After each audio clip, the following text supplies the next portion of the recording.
गीता की 11 मोटिवेशनल बातें आपका जीवन बदल देगी। वेदों का सार उपनिषद और उपनिषदों का सार गीता है। गीता हिंदुओं का सर्वमान्य धर्म ग्रंथ है। गीता को पढ़ने और समझने से सभी तरह के दुख खोन का अंत हो जाता है। यह हमें जीवन जीने की कला सिखाती है। आओ जानते हैं गीता के 11 मोटिवेशनल क्वेट्स जो आपका जीवन बदल देंगे। 1. क्रोध का त्याग कर दें। क्रोध से मनुष्य की मति मारी जाती है, यानी मूढ़ हो जाती है, जिससे स्मृति भ्रमित हो जाती है। स्मृति भ्रम हो जाने से मनुष्य की बुद्धि नष्ट हो जाती है और बुद्धि का नाश हो जाने पर मनुष्य खुद अपना ही का नाश कर बैठता है। 2. मृत्यु से भी बढ़कर है मृत्यु का भय। न कोई मरता है और न ही कोई मारता है, सभी निमित्त मात्र हैं। सभी प्राणी जन्म से पहले बिना शरीर के थे, मरने के उपरांत वे बिना शरीर वाले हो जाएंगे। यह तो बीच में ही शरीर वाले देखे जाते हैं, फिर इनका शोक क्यों करते हो? कोई भी अमरजड़ी खाकर पैदा नहीं हुआ है। कोई जल्दी मरेगा तो कोई देर से। मृत्यु का भय मत पालो। मरना तो सभी को एक न एक दिन है। जो बना है वह फना है। 3. आत्मा अजर अमर है। आत्मा को न शस्त्र काट सकते हैं, न आग उसे जला सकती है, न पानी उसे भिगो सकता है, न हवा उसे सुखा सकती है। जो लोग यह मानते हैं कि मरता सिर्फ शरीर है, आत्मा नहीं। मेरे अपने जो मर गए असल में वे मरे नहीं हैं, उन्होंने तो देह छोड़ी है। वे कहीं और जन्म लेंगे। ऐसे लोग ही सच्चा मार्ग ढूंढ लेते हैं। 4. कोई हमारा अपना नहीं है। गीता में श्री कृष्ण अर्जुन से कहते हैं कि हे अर्जुन, तेरे और मेरे कितने ही जन्म हो चुके हैं। आज जिसे तू अपना समझ रहा है वे पूर्व जन्म में तेरे नहीं थे। मेरे और तेरे बहुत से जन्म हो चुके हैं। मैं उन सभी जन्मों के बारे जानता हूँ, लेकिन तू नहीं जानता। 5. कर्मवान बनो, आस्थावान नहीं। कर्म पर ही तुम्हारा अधिकार है, लेकिन कर्म के फलों में कभी नहीं।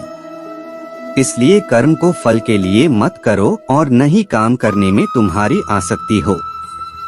जिसका मन अपने वश में है, जो जितेंद्रिय एवं विशुद्ध अंतःकरण वाला है और संपूर्ण प्राणियों का आत्मरूप परमात्मा ही जिसका आत्मा है, ऐसा कर्मयोगी कर्म करता हुआ भी लिप्त नहीं होता। कर्मों में कुशलता को ही योग कहते हैं।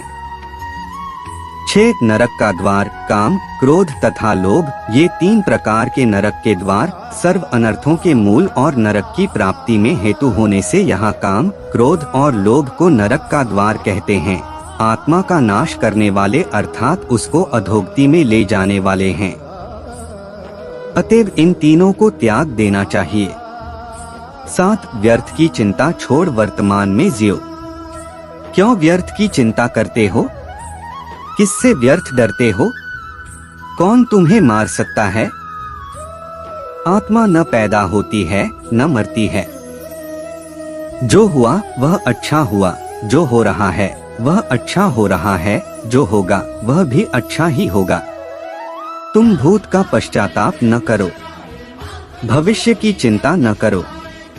वर्तमान चल रहा है। 8. लगाव ही दुख का कारण है। तुम्हारा क्या गया जो तुम रोते हो? तुम क्या लाए थे जो तुमने खो दिया? तुमने क्या पैदा किया था जो नाश हो गया? न तुम कुछ लेकर आए, जो लिया यहीं से लिया, जो दिया यहीं पर दिया, जो लिया इसी भगवान से लिया, जो दिया इसी को दिया। खाली हाथ आए और खाली हाथ चले। जो आज तुम्हारा है कल और किसी का था, परसों किसी और का होगा। तुम इसे अपना समझकर मग्न हो रहे हो। बस यही प्रसन्नता तुम्हारे दुख खोन का कारण है। 9. परिवर्तन को समझो और उसके साथ रहो। परिवर्तन संसार का नियम है। जिसे तुम मृत्यु समझते हो वही तो जीवन है। एक क्षण में तुम करोड़ों के स्वामी बन जाते हो, दूसरे ही क्षण में तुम दरिद्र हो जाते हो। मेरा तेरा, छोटा बड़ा, अपना पराया मन से मिटा दो, फिर सब तुम्हारा है, तुम सबके हो। न यह शरीर तुम्हारा है, न तुम शरीर के हो। यह अग्नि, जल, वायु, पृथ्वी, आकाश से बना है और इसी में मिल जाएगा, परंतु आत्मा स्थिर है, फिर तुम क्या हो? 10 धर्म की शरण में रहो। यदि तुम खुद कुछ नहीं कर सकते हो तो श्री कृष्ण कहते हैं कि तुम अपने आप को भगवान को अर्पित करो। यही सबसे उत्तम सहारा है। जो इसके सहारे को जानता है वह भय, चिंता व शोक से सर्वदा मुक्त है। जो कुछ भी तू करता है उसे भगवान को अर्पण करता चल। ऐसा करने से सदा जीवन मुक्त का आनंद अनुभव करेगा। सारे धर्मों का त्याग कर मेरी शरण में हो जाओ। सर्वधर्मान परित्यज्य मामेकं शरणं व्रज। 11 विश्वास। मनुष्य अपने विश्वास से निर्मित होता है। जैसा वह विश्वास करता है वैसा वह बन जाता है। सदैव संदेह करने वाले व्यक्ति के लिए प्रसन्नता न इस लोक में है और न ही परलोक में। जो कोई भी व्यक्ति जिस किसी भी देवता की पूजा विश्वास के साथ करने की इच्छा रखता है, मैं उस व्यक्ति का विश्वास उसी देवता में दृढ़ कर देता हूँ। दोस्तों, मेरी कहानी को अपना अनमोल समय देने के लिए आप सभी का तहे दिल से शुक्रिया। यदि मेरी कहानी आप लोगों को अच्छी लगे तो प्लीज कमेंट करें और सब्सक्राइब करें। आपका एक एक कमेंट और सब्सक्राइब मेरे लिए बेशकीमती हैं। धन्यवाद।